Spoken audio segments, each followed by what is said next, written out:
Anton Medan merupakan pria kelahiran Tebing Tinggi, Sumatera Utara. Pria yang memiliki nama asli Tan Hock Liang ini memiliki cerita panjang dalam sejarah kriminalitas di tanah air. Ia adalah preman, kelas kakap yang sudah bolak-balik merasakan dinginnya di balik jeruji besi. Masa lalu Anton Medan yang penuh kegelapan sampai saat ini masih terus menarik untuk dibaca dan diresapi. Ia yang mengenal dunia kriminal sejak umur 12 tahun, kini sudah dikenal dan dikenal banyak orang sebagai pria yang baik dan menebar banyak manfaat bagi sesama. Pernah diangkat sebagai Ketua Umum Persatuan Islam Tionghoa Indonesia pada tahun 2012 sampai tahun 2017, nama Anton Medan selalu bersanding dengan tokoh-tokoh besar. Kisah kelam Anton Medan sudah dimulai sejak ia masih berumur belasan tahun. Anton merantau ke Tebing Tinggi sejak umur 12 tahun. Saat itu, ia sudah menjadi tulang punggung keluarga dan harus putus sekolah. Anton Medan kemudian menjadi anak jalanan yang bekerja sebagai calo di terminal Tebing Tinggi. Ia membantu sopir bis untuk mencari penumpang. Namun, suatu hari ia terlibat masalah dengan salah satu supir karena ia mengambil upah kerja yang semestinya. Singkat cerita, Anton Medan memukul sopir itu dengan balok dan harian harus dengan polisi untuk pertama kalinya.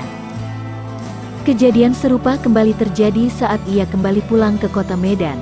Ia terlibat perkelahian dengan supir bis dan dipukuli.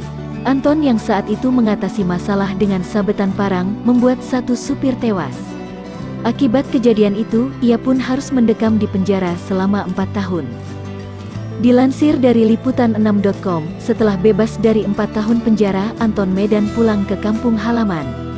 Namun tak disangka, ia tidak diterima oleh orang tuanya sebab malu memiliki anak yang pernah masuk penjara.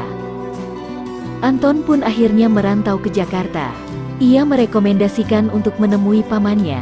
Susah payah menggelandang demi menemukan alamat sang paman, ternyata saat sudah bertemu sang paman juga tidak mau menerima kehadiran Anton.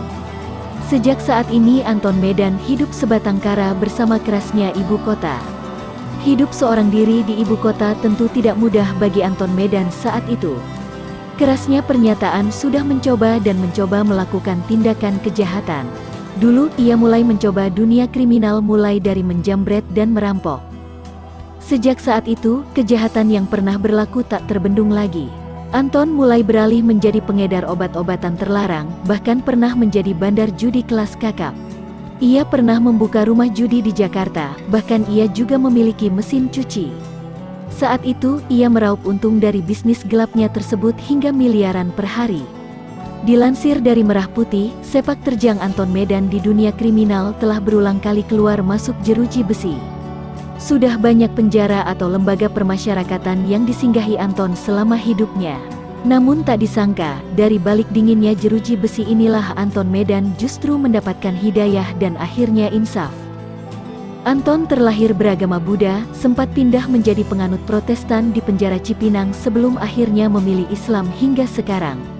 Perjalanan Islamnya pun tidak mulus, ia sempat ditolak oleh Persatuan Islam Tionghoa Indonesia (PT) dan Yayasan Karim Oi untuk menerapkan Islam karena masa kelamnya.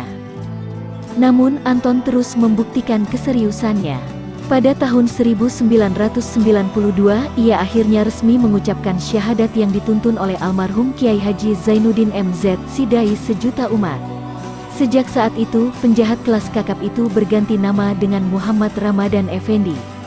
Setelah masuk Islam, Anton Medan menyiapkan Majelis Taklim At-Taibin yang meminta para mantan narapidana dan pengangguran. Ia sengaja mendirikan majelis taklim untuk membina dan mengembalikan para mantan narapidana dan pengangguran untuk kembali ke jalan yang benar. Tak puas dengan dekorasi majelis taklim, Anton Medan mendirikan pondok pesantren. Tujuannya adalah ia ingin mengabdi lebih banyak untuk masyarakat banyak. Pondok pesantren ini juga untuk membina para mantan narapidana dan pengangguran. Pondok pesantren milik Anton berada di daerah Pondok Rajek, Cibinong, Bogor. Di dalam pondok pesantren, Anton mendirikan sebuah masjid yang megah dan unik dengan khas Tionghoa yang bernama Masjid Tan Kok Leong.